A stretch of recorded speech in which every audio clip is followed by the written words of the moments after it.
Why is this generation getting quite upset at this point?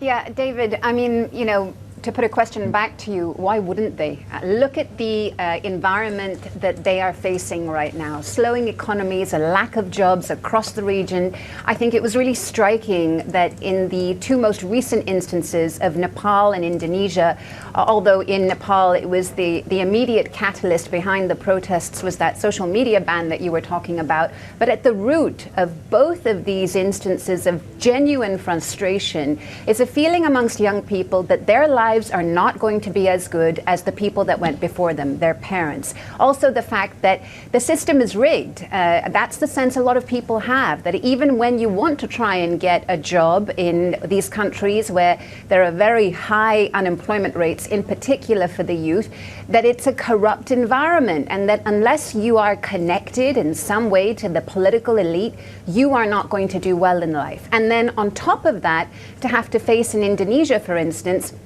images on social media and national media of parliamentarians receiving lavish housing allowances, dancing in parliament, in fact, when they received them. It feels like a real slap in the face, doesn't it? And I think that's what speaks to the level of anger and frustration that you see on the streets across Asia in the last few weeks. Yeah, you mentioned in your column Gen Z protesters really challenging the old guard here in the region. In terms of this generation, then, what do you think unites them, Karishma?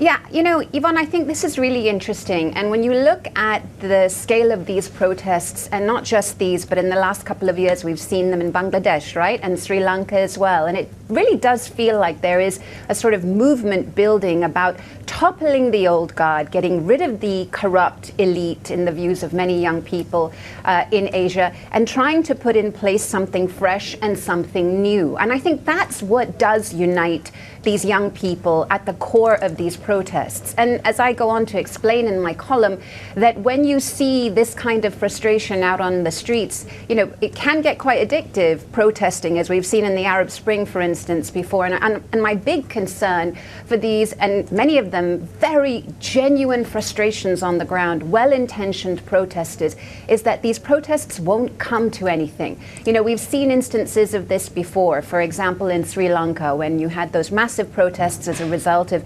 overwhelming frustration because of the economic breakdown there. We did see the Prime Minister removed, but then, the leader of the country removed, rather, I should say, but then very quickly after that, another discredited, corrupt elite back in power, with only elections coming into place, not too long ago, that then saw a new generation of leadership style coming to bear. And I think that's the key thing that these protesters need to keep in mind, that for real change to happen, they have to move the protests off the streets and into the halls of power. And that takes us into this fairly loaded question, which I imagine we won't have time to answer, but help us understand the path to solutions here. Yeah, well, I have tried to argue this in my column, and one of the things that I think is really missing, David, in some of these protests is that Zohrab Mamdani character, right?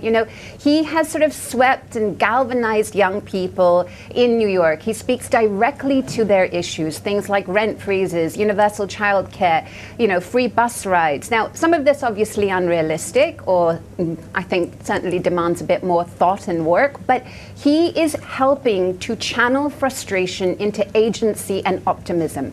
And that is what you need. When I look back to 1998 in Indonesia, as we've discussed before, I witnessed that country where I grew up go from dictatorship to democracy. Huge hopes for the Reformation, the Reformasi movement. And yet today we're seeing many of those same issues come to bear.